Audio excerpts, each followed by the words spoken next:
Okey, hari ini kita akan masuk subtopik yang seterusnya dalam bab 1, iaitu penggunaan alat pengukur dan kejituan, penggunaan alat pengukur, kejituan, kepersisan, kepekaan dan lalat. Okey, untuk tujuan pengukuran, alat pengukur yang berbeza diperlukan bagi mengambil data dalam suatu eksperimen. Jadi untuk kita pastikan alat pengukur itu ukur dengan betul, dengan persis dan itu, kita kena guna alat pengukur yang betul. Untuk mengukur satu kuantiti asas. Contoh panjang, jisim, masa, suhu dan arus elektrik. Maksudnya awak kena guna alat pengukur yang betul untuk ukur kuantiti asas yang tertentu. Sebelum kita belajar apa alat pengukur yang sesuai untuk mengukur kuantiti asas yang tertentu, kita kena tahu 3 istilah ni, iaitu kejituan, kepekaan dan kepersisan dan kepekaan. Yang pertama, kejituan. Apa maksud kejituan? Kejituan adalah kebolehan alat pengukur untuk mendapatkan bacaan menghampiri atau menepati nilai sebenarnya. Yang kedua, kepersisan. Kepersisan maksudnya kebolehan alat pengukur untuk memberikan bacaan yang hampir sama apabila pengukuran diulang. Maksudnya bila kita ulang pengukuran tu, dia punya bacaan yang kita dapat adalah hampir sama. Itu maksud kepersisan. Yang ketiga, kepekaan. Kepekaan adalah kebolehan alat untuk mengesan perubahan kecil sesuatu kuantiti yang diukur. Ini cikgu tunjukkan dalam jadual. Perbezaan antara kejituan, kepersisan dan kepekaan. Maksudnya alat pengukur yang bagus tu, dia mesti boleh mendapatkan bacaan yang jitu dan persis, serta alat pengukur tu mesti peka semasa membuat pengukuran. Untuk kejituan, tadi cikgu dah terangkan maksud kejituan tu untuk kita dapatkan bacaan yang hampir nilai sebenar. Contoh, bacaan sebenar dia adalah 16 kg. Jadi bila kita buat bacaan yang pertama, kita dapat 15.9 kg. Bila kita buat bacaan yang kedua, kita dapat 16.2 kg. Dan bacaan yang ketiga, kita dapat 16.1 kg. Jadi bila kita bundarkan, dia masih dapat bacaan yang sebenar, iaitu 16 kg. Itu maksud kejituan lah. Biasanya kalau kita buat eksperimen yang memerlukan kita mengukur, kita akan buat 3 kali pengukuran dan kita akan ambil 3 kali bacaan supaya kita dapatkan nilai pengukuran yang tepat lah. Yang kedua tadi cikgu terangkan kepersisan kan. Kepersisan maksudnya bacaan hampir sama apabila diukur berulang kali. Contoh, bila awak ambil ukur pertama kali, bacaan yang pertama awak dapat 11.0 kg. Bila awak ukur kali kedua, bacaan yang kedua, awak dapat 11.1 kg. Bila awak ukur yang kali ketiga, awak dapat 11.0 kg. Jadi maksudnya dia punya bacaan tu walaupun 3 kali ambil, tapi dia punya nilai bacaan tu lebih kurang sama, hampir sama. Yang ketiga, kepekaan. Ada alat-alat pengukuran tertentu, dia boleh mengesan perubahan kecil sesuatu kuantiti diukur. Contohnya macam penimbang digital. Penimbang digital biasanya dia boleh ambil ukuran hingga 3 titik perpuluhan. Contohnya bacaan satu dia ambil 4.112 kg. Yang kedua 4.113 kg. Yang ketiga 4.114 kg. Jadi maksudnya alat pengukur tu dia peka lah dengan perubahan kecil sesuatu kuantiti yang diukur. So seterusnya awak kena tahu penggunaan alat pengukur yang betul untuk mengukur panjang. Kita kena guna alat apa? Untuk menyukat jisim, guna alat apa? Mengukur masa, apa alatnya? Menyukat suhu, apa alatnya? menyukat arus elektrik, apa alatnya, dan menyukat isi padu air, apa alat pengukur yang betul yang sepatutnya kita gunakan. Okey, ni cikgu buat ulang kaji. Okey, mungkin awak tahu panjang, tapi awak tak tahu apa maksud panjang. Okey, maksudnya kalau panjang maksudnya kita ambil ukuran jarak antara dua titik. Okey, kalau jisim maksudnya kita ambil ukuran kuantiti jirim yang terkandung di dalamnya. Okey, yang ketiga masa. Masa ni dia menunjukkan waktu. Okey, yang keempat suhu. Suhu adalah darjah kepanasan atau kesejukan sesuatu objek. Maksudnya suhu tu dia menunjukkan berapa kepanasan atau kesejukan sesuatu objek. Okey, arus elektrik pula dia menunjukkan arus elektrik dalam sesuatu liter, dan akhir sekali isi padu, kuantiti ruang yang diisi. Okey, yang pertama kita tengok dulu mengukur panjang. Okey, panjang biasanya unit SI untuk panjang ialah meter. Okey. Tapi panjang juga boleh diukur dalam unit yang lain seperti milimeter, sentimeter ataupun kilometer. Okey, ini gambar pembaris dan meter pengukur yang kita biasa gunakan untuk mengukur panjang. Okey. Jadi semasa kita mengukur panjang, okey, contohnya kita guna pembaris. Okay, bila awak lihat bacaan tu, awak kena lihat dalam keadaan serenjang. Serenjang tu maksudnya yang bertanda right ni, kedudukan mata yang tepat.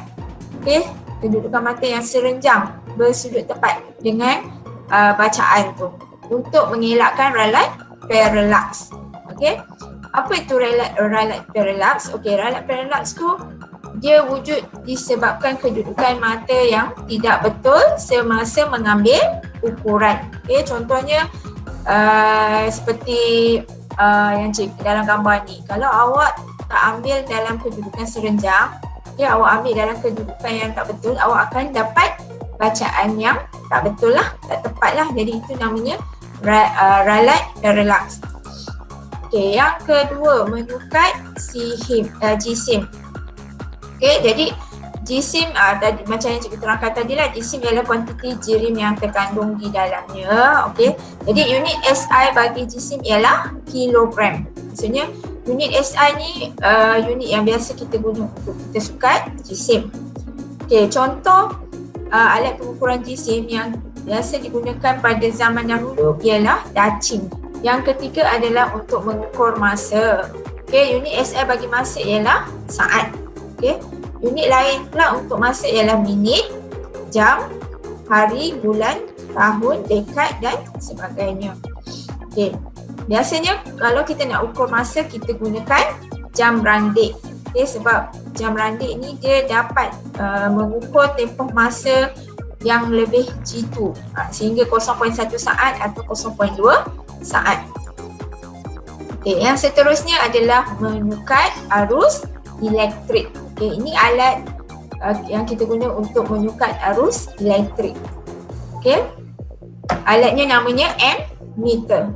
Okay, kalau yang dalam gambar ni ammeter. Okay, mungkin awak tak pernah guna lagi, tapi nanti kita akan gunalah masa buat eksperimen.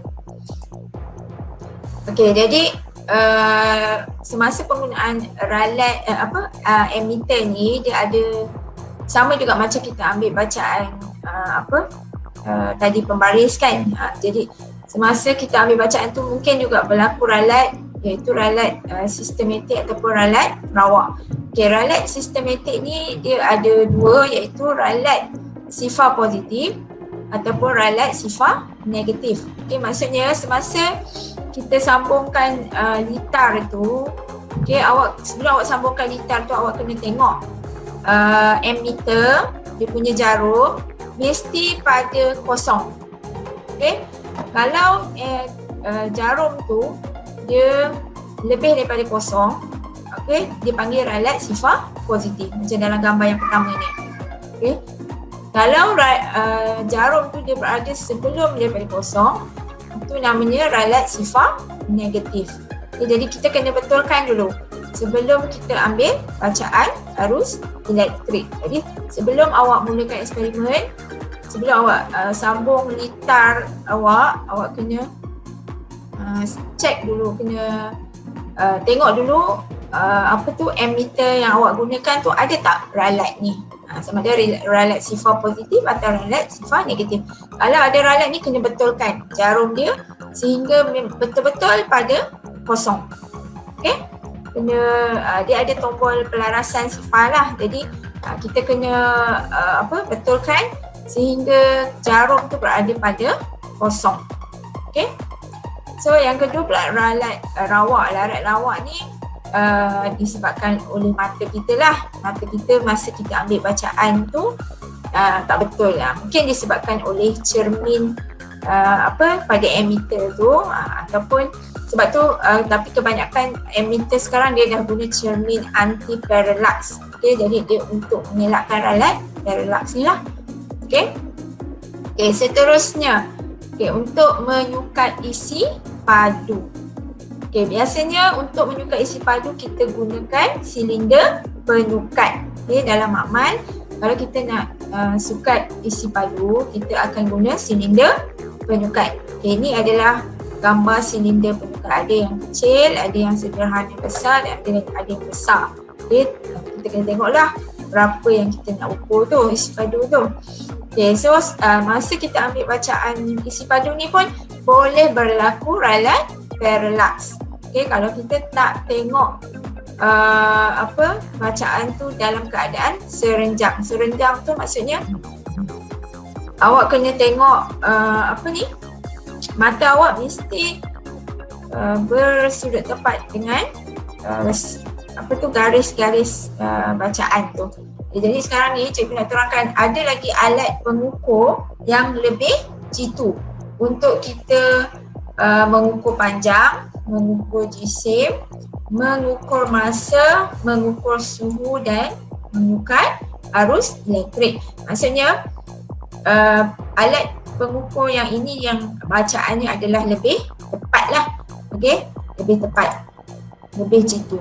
Okey, contoh untuk mengukur panjang, ada dua alat yang biasa digunakan untuk mengukur panjang untuk mendapatkan bacaan yang lebih jitu, iaitu angkut vernier dan tolok skru micrometer. Okey, gambar dia ada kat sebelah ni. Kalau awak masuk makmal, cikgu boleh tunjukkan lah, tapi sekarang masalahnya kita tak masuk makmal kan. Okey, ini angkut vernier. Okey, yang ini angkut vernier digital lah, tapi dekat makmal tak ada lagi yang digital, masih yang biasa punya. Okey, jadi angkut vernier ni biasa kita guna untuk mengukur ketebalan atau diameter luar, diameter dalam dan kedalaman suatu objek. Okey, objek yang biasanya berbentuk bulat. Okey, kalau objek yang berbentuk bulat, kita memang tak boleh nak ukur guna pembaris kan. Okey, jadi kita guna angkut vernier. Okey, untuk angkut vernier ni bahagian terkecil bacaan dia adalah 0.01 cm ataupun 0.1 mm. Okey, oleh itu angkut vernier ni lebih jitu berbanding dengan pembaris. Sebab pembaris dia cuma dapat ukur bacaan terkecil sehingga 0.1 cm atau 1 mm. Okey, tapi kalau angkut vernier ni kita dapat ukur sehingga 0.01 cm ataupun 0.1 mm. Okey, ini adalah gambar angkut vernier lah dan cara untuk kita buat pengukuran objek bulat. Okey, biasanya angkut vernier ni kita guna objek bulat, kita ukur objek bulat lah. Kita nak dapatkan contoh, kita nak dapatkan dia punya diameter. Okey, diameter bola ke, diameter guli ke kan. Okay, jadi dekat sini dia ada dua bacaan lah. Okay, dua bacaan. Okay, yang atas ni bacaan yang skala utama. Kita panggil skala utama. Okay, yang bawah ni adalah skala vernier. Okay, jadi bila kita ambil bacaan, jadi kita kena tengok dekat mana yang garis itu bersambung. Maksudnya skala utama dengan skala vernier bersambung. Okey, cikgu tunjukkan dekat guna laser. Okey, ini dekat sini. Okey, dekat sini nampak. Okey, bila skala utama dengan skala vernier dia punya garis dia tu bersambung, jadi itulah bacaan dia. Jadi kita ambil bacaan, okey, dekat skala utama 3.12, 3.2, okey, tambah dengan, okey, kita tengok dekat skala vernier kosong. Skala vernier ni kat mana yang bersambung dengan skala utama? Dekat 0.02 kan. Jadi 3.2 tambah 0.02. Okey. Bukan 3.4 tau, 3.2 yang kita tengok yang skala utama ni yang sampai yang sebelum kosong. Okey. Yang skala vernier ni yang mana garis dia bersambung dengan skala utama. Jadi kalau kat sini bacaan yang skala vernier dia menunjukkan 0.02. Jadi bacaan yang sebenar dia kita tambah 3.2, 0 tambah 0.02. Okay, sama dengan 3.22 cm. Okay, so okay, selain daripada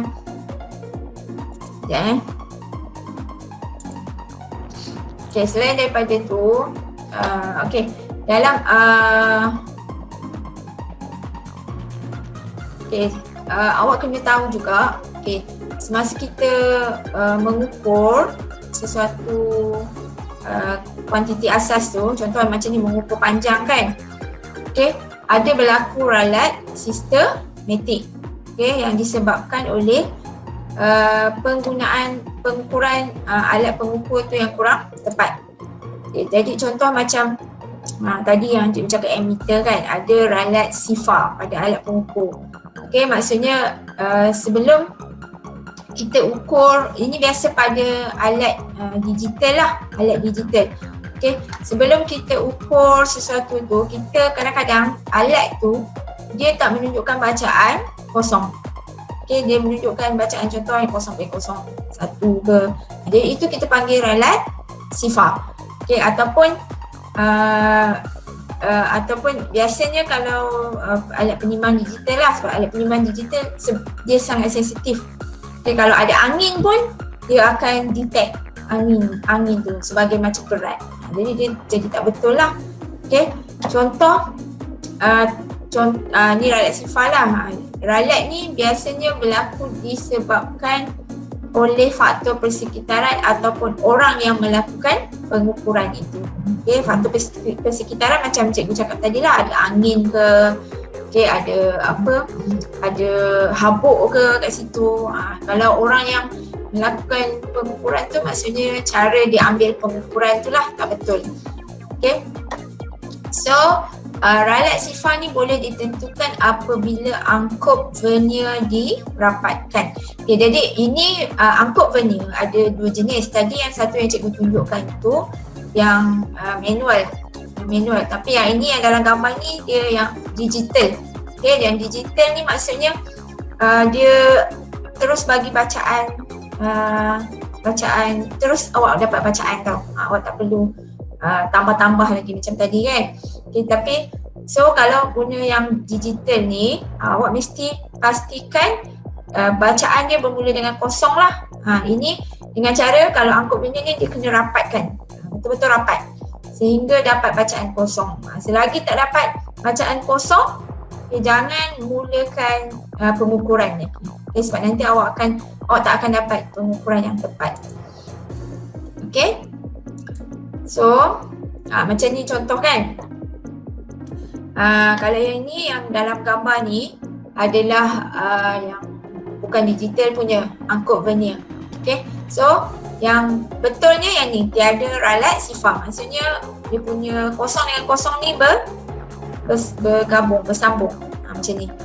Jadi ralat sifar, tanda kosong tu pada skala vernier. Ralat sifar dibaca dari tanda kosong pada skala vernier. Skala vernier yang atas ni, yang belakang kita panggil skala utama. Okay, kalau macam dalam gambar kat sebelah ni, kosongnya dah lebih daripada kosong pada skala vernier. Ini skala utama, ni skala vernier kat atas, skala utama yang belakang. Okey, kalau kosong ni lebih daripada kosong pada skala utama, itu kita panggil ralat sifar. Jadi bacaan dia akan ada pertambahan 0.03 cm. Okey, kalau ralat sifar negatif pula, tanda kosong pada skala vernier ni dia berada di belakang, kurang daripada kosong pada skala utama. Jadi ini kita panggilkan ralat sifar negatif. Jadi berapa? Negatif 0.06. Okey, awak tengok kat sini. So, untuk mendapatkan bacaan yang sebenar, okay, ralat sifar perlu diambil kira. Okay, maksudnya, bacaan angkut vernier awak kena tolak dengan ralat sifar. Okay, kena tolak dengan ralat sifar. Okay. Okay, yang kedua, selain daripada angkut vernier, okay, ada juga alat yang lebih jitu untuk kita ukur panjang, iaitu tolok skru micrometer. Okay, ni adalah gambar tolok skru micrometer. Okay, nanti kalau kita masuk makmal, cikgu boleh tunjukkan yang real punya. Okay, so tolok skru micrometer ni biasanya kita guna untuk ukur ketebalan dan diameter objek kecil seperti kertas, rambut dan lain-lain. Okay, kalau tadi angkut vernier biasanya kita ukur objek yang berbentuk bulat. Okay, tapi yang untuk tolok skru micrometer pula biasa kita guna untuk ukur ketebalan dan diameter objek kecil. Okay, contohnya macam kertas, rambut. Okay, so bahagian terkecil bacaan tolok skru micrometer ni ialah 0.001 cm ataupun 0.01 mm. Okay, kalau angkut vernier tadi 0.01 cm. Okay, tapi yang ini lagi kecil bacaan dia, itu 0.001 cm. Okay, oleh itu tolok skru micrometer ni lebih jitu daripada angkut vernier dan pembaris. Okay, sebab dia boleh bagi bacaan yang lebih kecil lagi. Okay, so ini cara kita nak baca tolok skru micrometer. Okay, so skala vernier yang ini yang sekejap cikgu tunjukkan. Okay, ini namanya skala vernier. Yang ini warna kuning ni skala vernier. Okay, yang warna kelabu ni adalah skala utama. Okay, skala vernier ada 50 bahagian. Okay.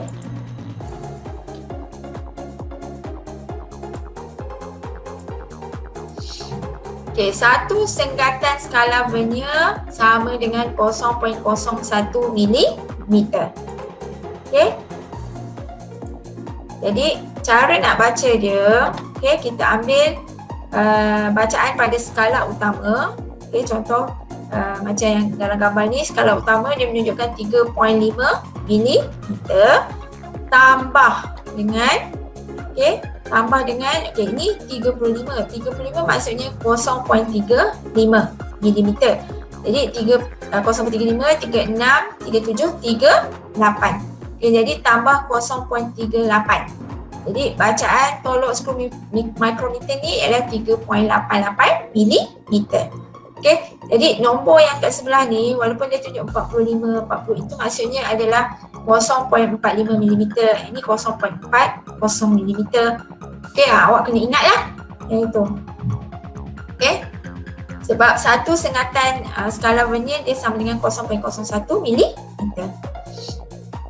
Okay, so cara yang betul untuk ambil bacaan pun sama macam kita ambil bacaan pembaris juga. Kedudukan mata mesti berserenjang dengan skala bacaan, okay, untuk mengelakkan ralat parallax berlaku. Okay,